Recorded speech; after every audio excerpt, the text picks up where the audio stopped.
nih bang. Assalamualaikum warahmatullahi wabarakatuh. Waalaikumsalam warahmatullahi. Kembali lagi di konten kita ngebas ngobrol bebas bareng Bang Agus.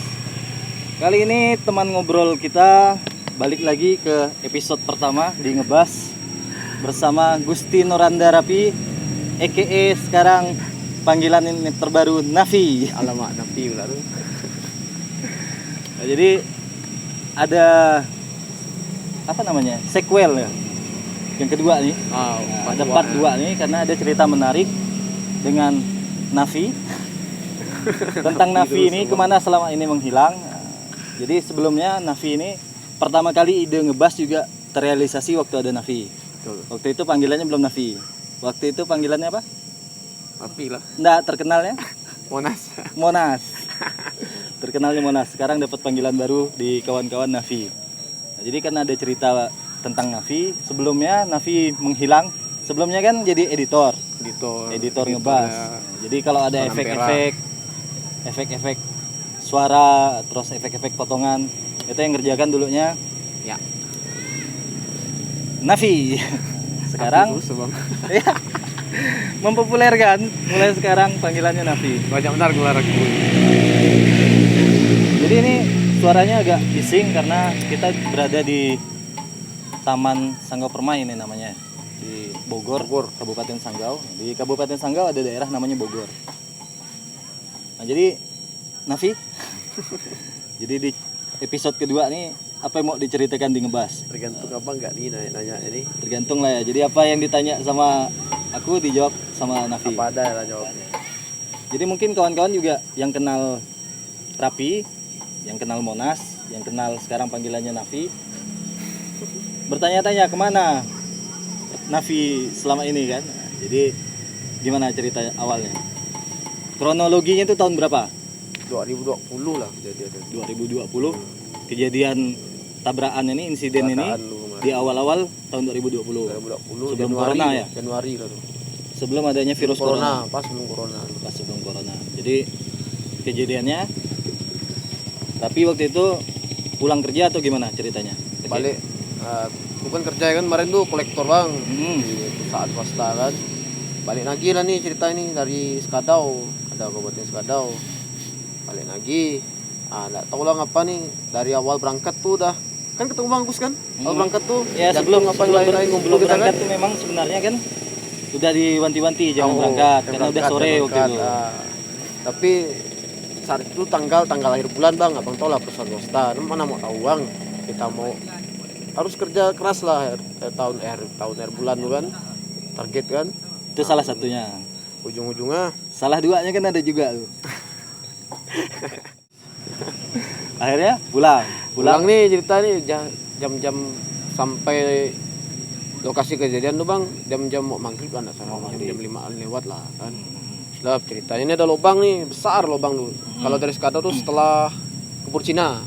kubur Cina. Jadi lewat kubur Cina tuh ada tikungan. Nah, di situ ada drum kayak penghalang jalan gitu, Bang. Jadi ngalang jalan aku kan nampak nih. Karena ngasih tahu mungkin ada lubang tuh pakai Nah, drum. ada lubang cuma aku kan memang kalau bawa motor kan anak-anak racing, Bang. Suka anak racing. Wah, selip. Tiba-tiba kok kayak aneh nih bapak dan anak nih bawa motor, kayak ada feeling enggak enak tuh, Bang. Dia benar-benar jatuh, jatuhlah si bapak nih pas melintas depan aku. Cerita orang tua nih gimana posisinya? Katanya di posisi motornya mogok. Orang tua ini Enggak mogok bang. Dia kena nih step. Enggak kena step berduaan dengan si anaknya nih. Berdampingan dan saat itu bapak itu enggak menggunakan helm. Enggak pakai helm. Nah ini versi aku lah ya, versi yang apa aku alami lah. Iya kan cerita ini kan enggak dibikin-bikin, memang gini nyata real lah gitu. Jadi jatuhlah si bapak nih, nabrak lubang di situ, ada kayak ada gumpalan air, genangan air bang. Nah, ada lubang mungkin dia nengok ada lubang tiba-tiba ngerem depan, jatuh dia. Pas jatuh depan aku, pala itu terempas ke aspal itu bang. Terempas ke aspal. Yang namanya kita motor mau pelan mau laju kan, nama kita ngelak tetap jatuh bang. Bahkan tidak bisa dipastikan saat itu tuh kena. Nggak bisa gak aku memastikannya karena posisinya refleks untuk Tapi jatuh gak? Jatuh aku gara-gara ngelak tuh. Gara-gara ngelak. Tapi menurut kejadian pihak korban nih kena. Tapi kalau pikir kita logikan, kalau kena pecah bang, sedang kencang nggak aku tuh. Ya kalau kena kepala tetaplah pamur lah. Lukanya minimal lukanya itu berada di sekitar Iya, kepala. kepala. Kan kejadiannya beliau ini almarhum tidak langsung meninggal kan? Nggak langsung meninggal. Sebulan di rumah sakit ya tuh. Nah, jadi kejadiannya begitu. Waktu itu gimana penyelesaiannya tuh? Penyelesaiannya tuh kan, nah itu yang kadang kekuan nih kan tuh bang. Karena awal kan secara keluargaan nih cerita ini Ya. dan aku pun nyampaikan si pihak korban kan, aku bilang anak-anaknya, aku bilang aku nih bisa mampu tapi mampu bantu tapi semampunya, bukan mampu maksudnya semampunya itu kan kita ada batas kemampuan bang. Ya. Kita kan semua orang kan punya batas kemampuan kan, jadi tetap putuslah aku biaya sekian cerita itu kan dah. Oh aku nih sana sini lah cari uang nih untuk biaya si almarhum nih kan, biaya terus stop lah di angka sekian kan, aku nak mampu lagi nih. Nah si korban nih kayak gimana nggak terima gitu bang kan, maklum lah kita nggak tahu juga posisi dia kan, atau lagi emosi atau gimana kan, nggak terima. Kita ketemu lah nih, bagaimana nih pi kita kelanjutannya. Ini posisi almarhum ini udah meninggal atau belum? Mbak. Belum. Setelah 1 bulan lebih tuh. 1 bulan pas. 1 bulan pas kejadian tabrakan tuh. Enggak ada. Jadi pihak keluarga masih minta gitu. Cerita itu masih minta nih. Cuma kan kita kan ada uang lagi bang.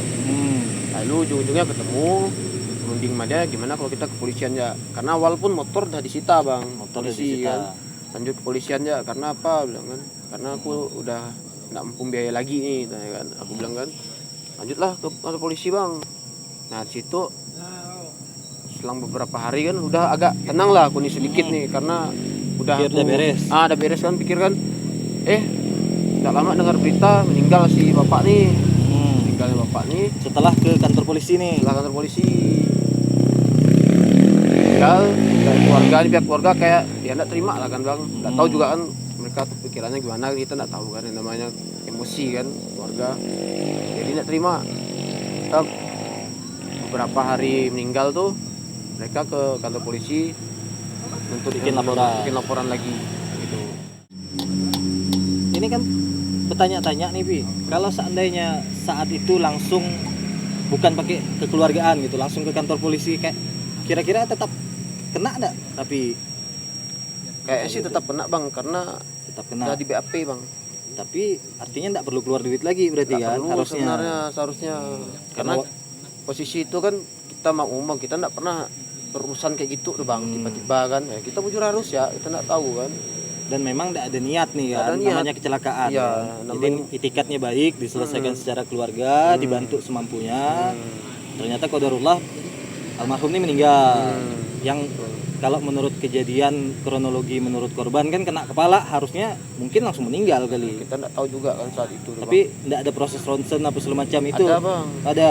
ada proses kayak gitu. Jadi di bagian kepala ini ada kepalan darah apalah gitu, lecet-lecet telinganya.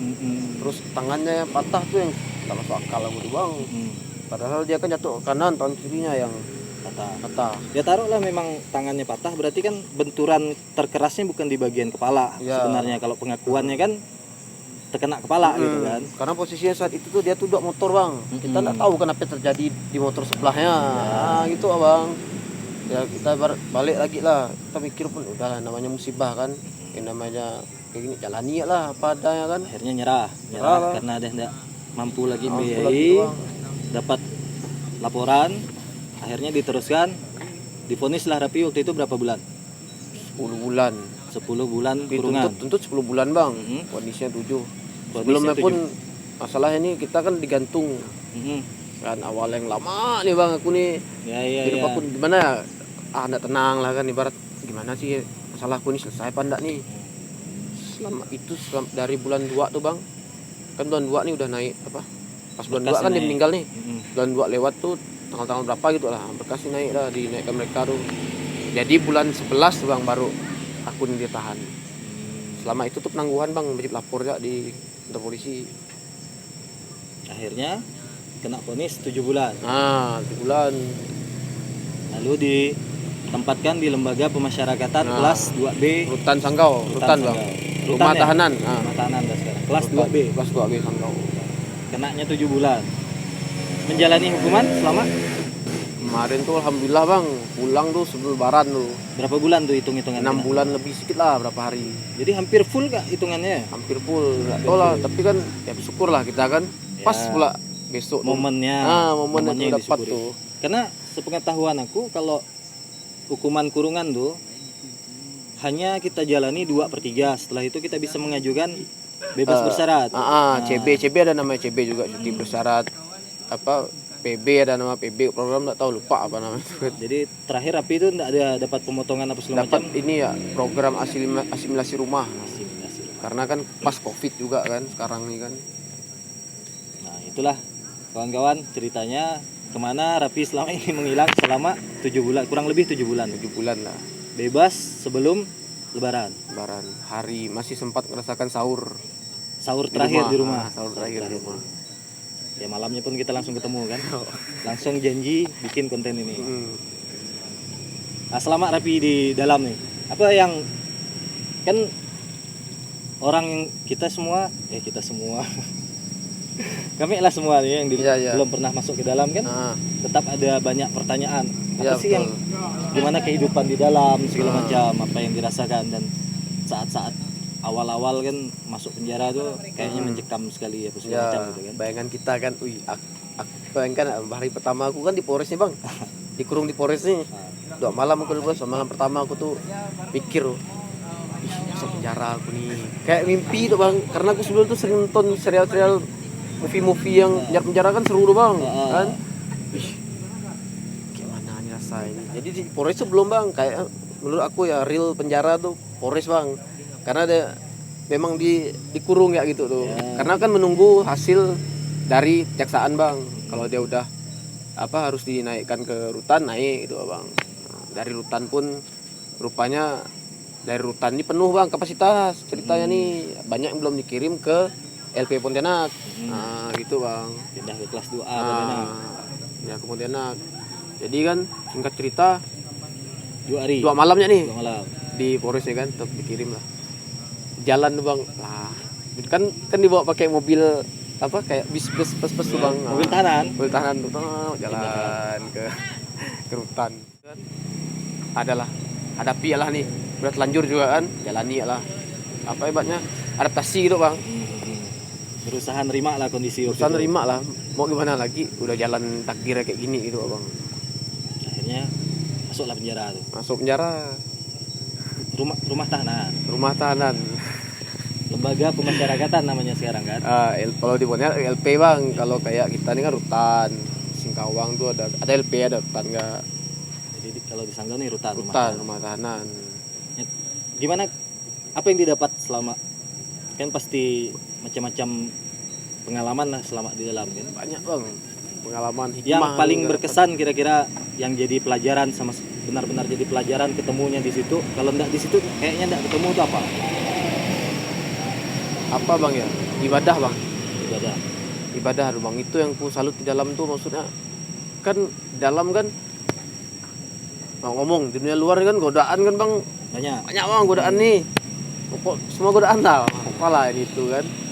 Di dalam tuh lah aku nggak ngerasakan, maksudnya nama benar-benar godaan yang kuat tuh bang. Ya. Karena tekad di dalam pun kayaknya aku harus berubah nih gitu. Gadget nggak pegang, nggak bisa pegang televisi. Gadget. TV ada bang, cuma nonton tuh kan saat kita bisa buka blog tuh. Ya. 7:30 pagi buka blog tuh, bisa lah ngomong apa, main olahraga apa ini tuh. Jadi enggak full dalam penjara gitu. Enggak bang, kita nih kayak ada waktu sosialisasinya. Ada waktu kayak sekolah bang, teng kan. Ya. Jam istirahat nih, gitu tuh buka blog. Ada yang olahraga, ada yang ibadah, ada yang nonton TV, pokok bermacam ragam lah kegiatan di dalam tuh. Yang enggak aku dapatkan di luar gitu bang, kegiatan ini nih gitu. Jadi karena godaannya kecil, ritualnya itu terus, rutinitas tiap hari, akhirnya terpanggil lah untuk ibadah. Alhamdulillah gitu. Dan di dalam ternyata ada masjid apa segala macamnya. Ada bang, dia tuh musola gitu bang, cuma masjid sih besar kan. Ya. Udah bisa untuk Jumat kan, sholat untuk sholat Jumat kan jadi masjid namanya kan. Jadi ada juga Jumatan di dalam tuh. Ada. Tarawih apa segala macam. Tarawih ada lengkap bang. Ngerasalah tarawih di dalam penjara. Ngerasa bang. Tarawih malam pertama pilu rasanya. Puasa lah ya. Dan menurut aku bang, jamaah sholat terbanyak tuh di situ lah bang, buatin sanggau ya, syukur apa asar itu. Karena kan di luar kan biasanya kita kan 2 sap 3 sap, ini bang kayak orang sholat Jumat bang, Penuh terus. Masya Allah. Ya, itu kehidupan dari dalam rutan yang banyak orang nggak tahu, terutama orang aku nggak nggak tahu. tahu ada hal-hal semacam itu. Ya. Nah terus katanya di dalam apalagi selain ibadah tuh yang didapatkan, banyak kawan-kawan di luar yang sama-sama juga masuk di dalam. Itu ada yang satu blok nggak? Kalau kawan di luar tuh nggak ada yang satu blok kita di dalam bang. Karena kawan-kawan kita yang di luar masuk kan ke sini kan Beda ada yang kasus. beda kasus narkoba. Tapi aku kan orangnya nggak banyak pilih kawan sih gitu bang, maksudnya kawan-kawan ya bang, baru kenal kan, kenalan apa ini itu. Karena kan kita banyak kawan tuh banyak gak pengalaman yang kita tahu gitu jadi ya bang. Nah di dalam tuh kan bang, di dalam tuh mau berubah insya Allah jadi bang. Kalau mau berubah. Kalau mau benar-benar berubah insya Allah jadi. Mau gila pun makin gila bang. Jadi pilihannya pun yang kita pilih di dalam tuh benar-benar menentukan kita nanti keluarnya gimana. Nah betul. Karena kalau kita niatnya masih mau gila bang, kau di luar lu bisa banyak dapat uang bang saat kau bebas. Tapi dengan cara yang tidak baik, kayak maaf ngomong jual narkoba apa ini itu kan. Di dalam tuh orang-orang gila narkoba semua bang, yang 14 kilo ada. Sempat kenal aku, masih punya channel-channel lagi di luar ya. Sampai aku tuh ngulik gitu bang, aku kan orangnya suka bertanya nih, sampai dia kalau kau mau atau dia kan gampang nih di luar, kalau kau mau gila hubungnya orang ini ada. Oh enggak lah, kita kan jauh lah bang, kita siapa mau masuk lagi bang gitu kan, mikir kan cukup lah sekali seumur hidup pelajaran itu bang, pelajaran mahal. Karena sampai puluhan juta juga harus masuk situ kan. Betul.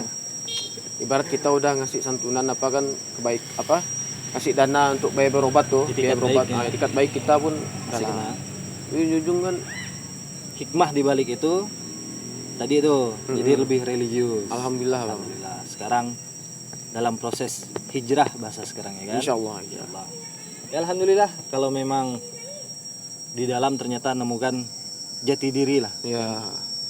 Sekarang tapi sebagai masyarakat pada umumnya lagi bermasyarakat ya udah dapat pelajaran lebih malah. Betul. Yang orang tidak dapatkan di lembaga pemasyarakatan itu kan tidak semua orang bisa masuk situ.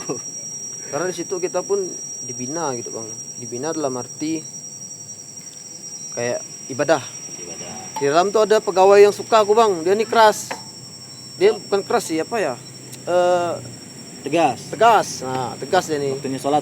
Jadi waktunya sholat nih, kayak misal piket dia nih, dia nih bawa besi bang, teng. Nah, jadi muslimnya tahu nih, wih, itu kan si pak ini nih, wih sholat lah, gegap.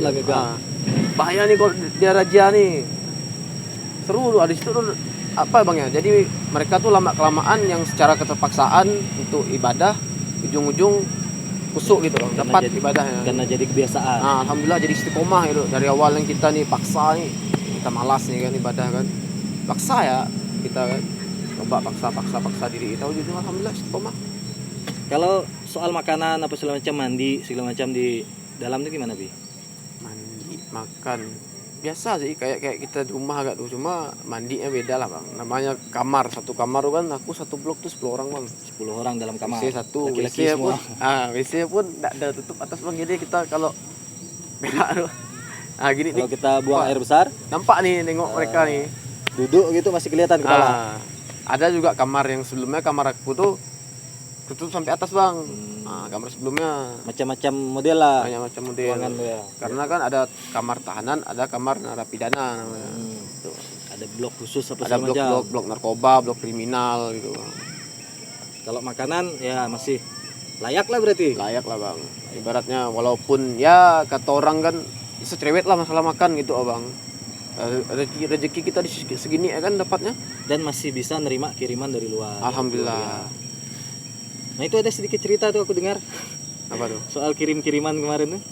Mau diceritakan enggak? Usah bang. Itu tuh apa ya? Pernah tuh?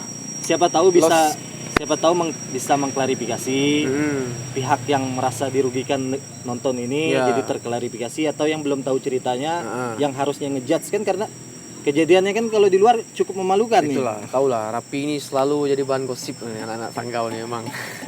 Nah, itu mau diklarifikasi tidak di sini sekalian cerita. Pokok itu tuh intinya tuh salah paham ya, Pak. Salah paham. Apa nama itu? Miskomunikasi. Miskomunikasi. Itu ya, Pak. Jadi yang jelas cerita itu udah diceritakan pribadi, dan aku sebagai yang dengar versi Rapi, kan aku kan dengar di luar dengan dengar versi yang memang terjadi menurut Rapi seperti apa, aku memahami kejadian itu gitu. Ternyata memang bukan seperti yang diberitakan di luar tentang Rapi. Telepon, Bang. Kalau kita masih di posisi yang sama dengan tag tadi waktu tag jantung, masih di kawasan Taman Bogor nih, Taman Sanggau Permai. View ya, guys. Taman Sanggau Permai di Bogor. Jadi sedikit melanjutkan, kita mau langsung closing karena mau azan nih, udah sayap-sayap terdengar azan. Jadi tadi itulah sedikit pengalaman cerita kemana hilangnya Rapi selama ini, dan sekarang ada di Ngebas episode 2 bersama Rapi yang sekarang panggilannya Nafi. Pelesatan dari Narapidana. Kalau mau lebih lengkapnya ketemu ya, guys. Cerita-cerita kan, ngopi. Sebaiknya memang cara terbaik menurut Islam itu tabayun. Betul. Ada yang perlu diklarifikasi, langsung ketemu orangnya tabayun. Siapa tahu yang masih ada hal apa dengan aku, lama aku ngilang nih tanpa kabar ke kita nih. Hubungi ya langsung. Lagi pula mumpung masih Syawal, masih saatnya bersilaturahmi ya. Silaturahmi, kue-kue lebaran masih ada lah. Alhamdulillah masih ada treke. Kita pun rumah guys lebaran. Udah ke rumah Rapi. Jadi sekian dan terima kasih. Mudah-mudahan ini sedikit menjelaskan kemana hilangnya Rapi dan sedikit pengalaman tentang berada di rumah tahanan kelas 2B Sanggau. Sanggau. Sekian, assalamualaikum warahmatullahi wabarakatuh. Waalaikumsalam warahmatullahi wabarakatuh.